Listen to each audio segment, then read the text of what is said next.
Shalom Wadu, everybody. Look, if there's one product that I would say you have to mind the dosage and not take too much, it's gonna be your platinum. It's not cheap, but it does exactly what it says it does. DNA repair, lucid dreaming. One of the main reasons why people age is because of DNA degradation. Platinum is gonna help with that. The aging process is a process of DNA degradation. So it helps with that. It also helps with your pineal gland. These rare trace minerals work synergistically together to give you these powerful results. And on top of that, the spiritual aspect is ridiculous. Your insight becomes so clear. As you start seeing the beauty in crazy stuff, you start seeing the beauty in everything. Everything starts to brighten up and become in technicolor. Now this is partially the lucid dreaming, because guess what? Life is a dream. But is your dream clear? Is it lucid?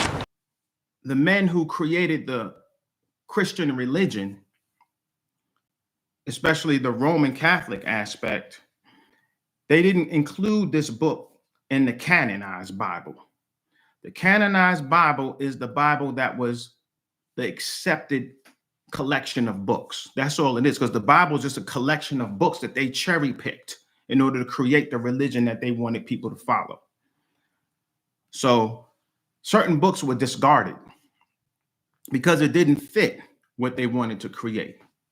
So the Gospel of Judas was a Gnostic text. Gnostic is coming from the Greek knowledge.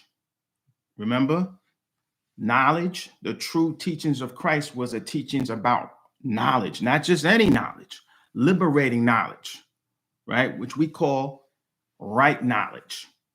It's the right knowledge that opens the door, that breaks the code, that allows you to walk free.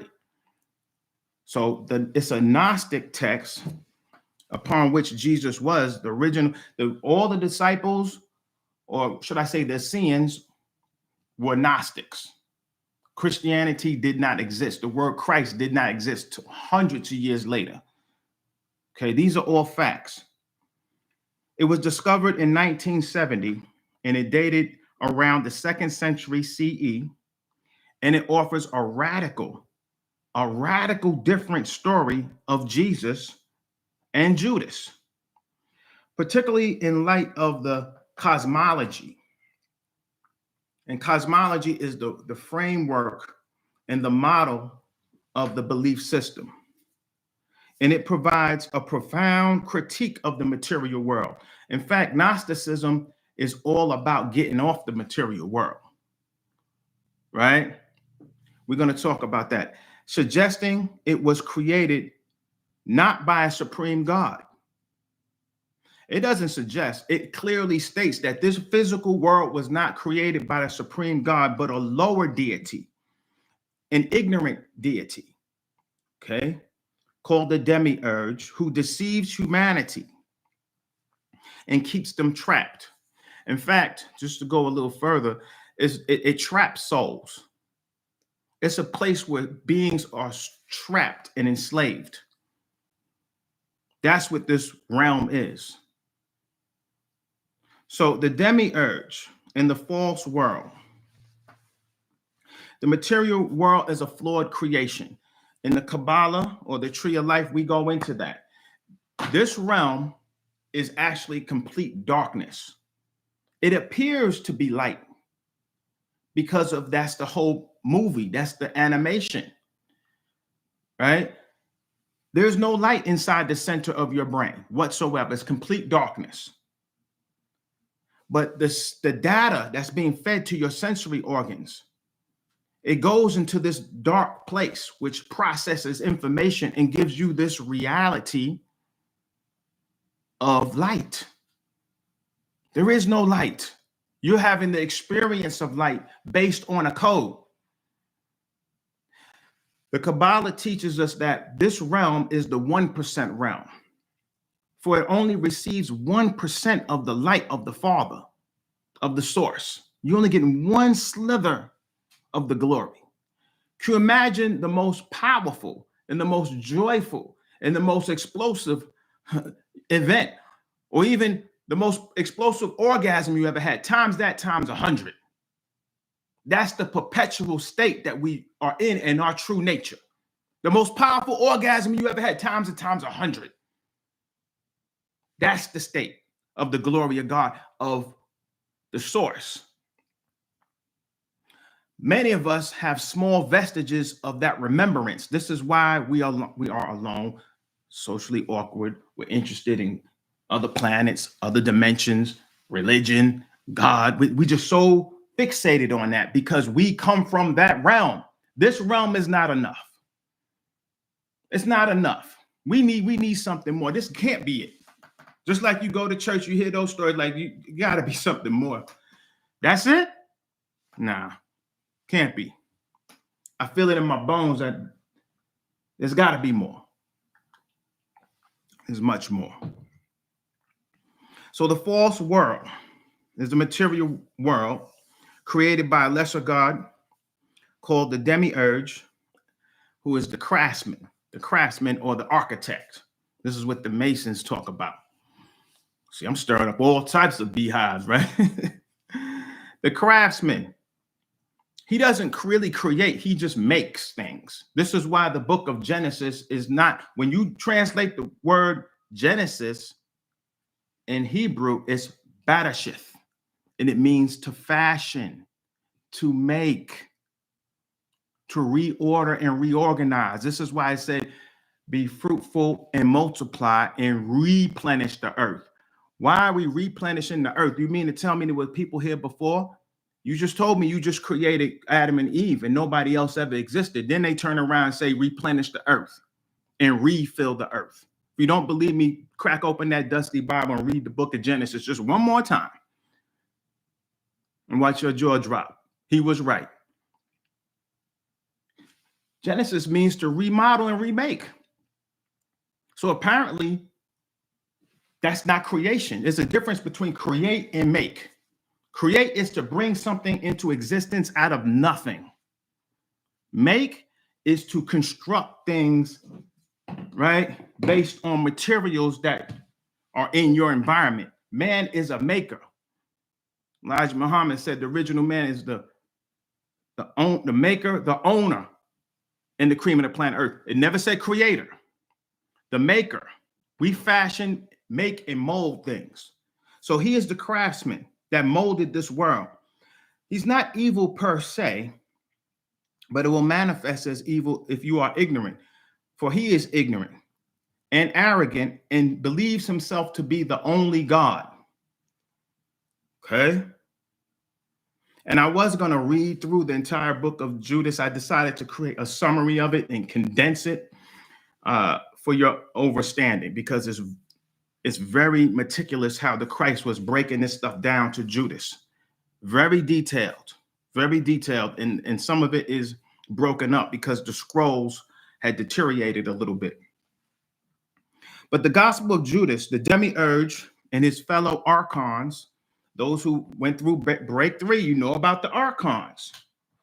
What's break 3? Let's have it in another room.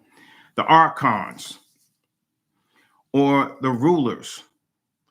The real translation is the old ones, from the root word arch.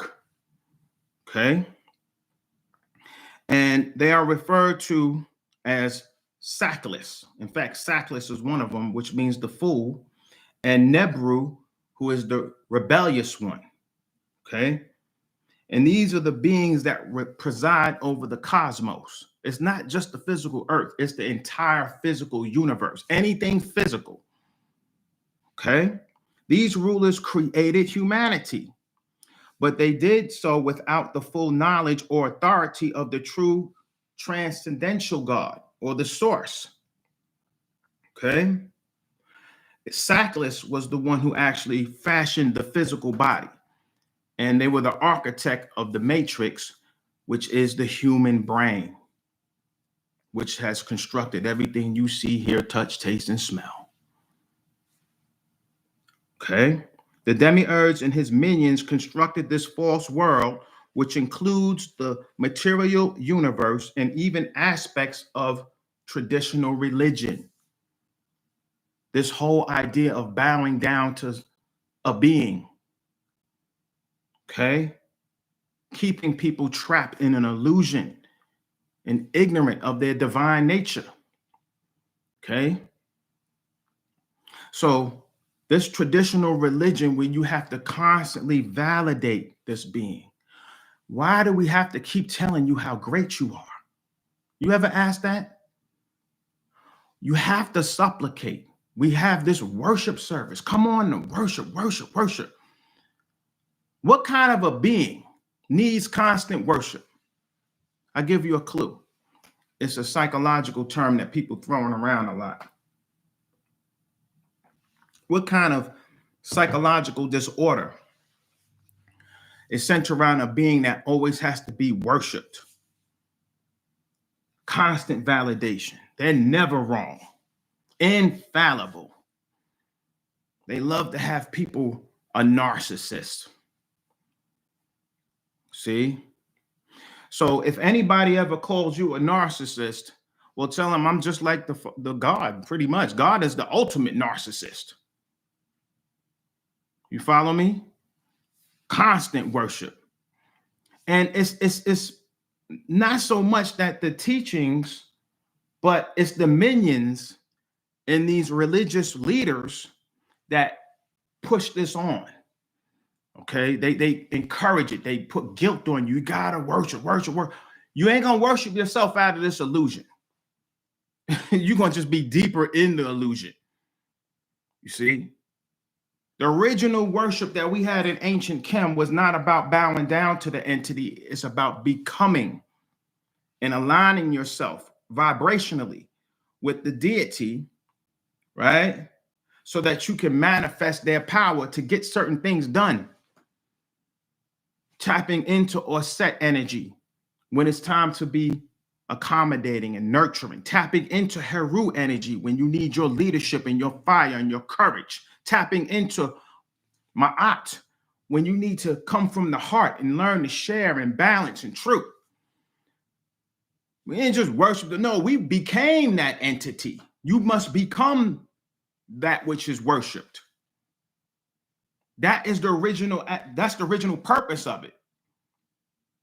But you create separation when you constantly worship, because if you're worshiping, you're saying, wow, you're greater than me, right? How can I, oh, you're so powerful, you're so great. That's not going to make you great. That has nothing, you're not saying any affirmations affirming your power. So you get no power. But when you identify with that being and become one with it, that's the key. You become one with it. Now you get to wield the power of that entity, if you will, or that force of nature. Okay. I can go deep. I'm not going to go that deep. We're going to keep it moving. So they created this fake world and even aspects of religions keeping people trapped in illusion. Why? Because he needs to be worshipped. Like you said, a narcissist. The demiurge is the essence of ego and ignorance. Ego and ignorance. Now, there's a whole backstory to who created the demiurge. Maybe I'll go into that at another time. But the demiurge was created the same way through the divine feminine known as Sophia, who wanted to create something of her own without the consent of the father. So she created this malformed, disfigured weirdo, right? That now carries on in that same was rebellious, egocentric energy of creating things out of divine order, right? And then needing to be worshipped. Okay. So in many ways, it's an alignment with that. Moving forward, who created man, the material world? The material man was created by the demiurge and his rulers. However, the spiritual essence, and let me say this as well, the Bible tells you that truth too. If you read in the Bible, it says, let us create man, and they create man. Then a few chapters later, it says, man, male and female created he them. So I went into it in the whole breakdown of the Bible series. Get that series, members, go through that course. There's two creations. And if you get heavy enough into Christianity, they say the original Adam was spiritual. Okay. And then he fell. Okay. Well, an aspect of him is pure, but there's another aspect that fell. So there's always two. Anyway, moving forward, the material man was created. However, the spiritual essence or spark within certain humans comes from a higher infallible God, the true divine realm. The true God is not a being or entity. It's a state. It's a vibration. It's a plane. It's a realm. It is the source. They personify it as a deity. It is not a deity. It doesn't have a name, a preference, and all of these things that you attribute to it. It is a realm. It is a state. Just like heaven is not a deity. Heaven is not a place. Heaven is a state of liberation. Do you follow? Let's get the likes up to 75. So certain humans still have this spark. Okay. These are the ones they call star seeds or chosen. So many words for them now. But you know, when you're attracted to this type of information, you know, when things of this world really don't do it for you like that. Even if you have the spiritual power, you're able to manifest a lot of things. It really doesn't really do it for you. Not like tapping into this information, not like being part of a congregation like this. It has nothing. Cars, money, all of that stuff, traveling, none of that has anything on the alignment that you get with the Father. Nothing compares to it. Okay. So there's a core dualism. On one hand, you have the body and the material world, which are creations of the demiurge, which is corrupt and impermanent, right? This whole physical world is in a state of constant breaking down and building back up. The entire animal kingdom is all about eating each other alive. That's what animals do. I told you about the bird nest right here, and they going back and forth, and they making all this noise. The babies, you know, screaming for the worm or whatever. They going back and forth, just eating these insects alive. You look at lions and hyenas and wolves, they just hunting, trying to see who they can devour. Something must act. Who is the being that created this? Like, would you set up a world like that? Well, I'm going to create a realm. They're going to live and slowly die. And you know what? In order to live, they got to eat each other. Do you realize that even if you're a vegetarian, you're still eating something that was alive? It was growing, it was developing. You chopped it up and chewed it up and ate it. The baby cow or chicken had no chance. It scrambled up on your pan, eating. Okay? And I can go on and on. So on that end, on the other end, you have the spirit and divine knowledge. Okay? Which is the opposite of illusion, which is the material world. The body and the material world versus the spirit and divine knowledge or right knowledge, right? That comes from the true source, right? Or the true God, if you will, which is liberation, eternal liberation, infinite freedom. Infinite freedom. Think about that word. That just gave me chills just saying that. Infinite freedom. I feel like spray painting that on my wall as I go to bed and wake up. Infinite freedom. See?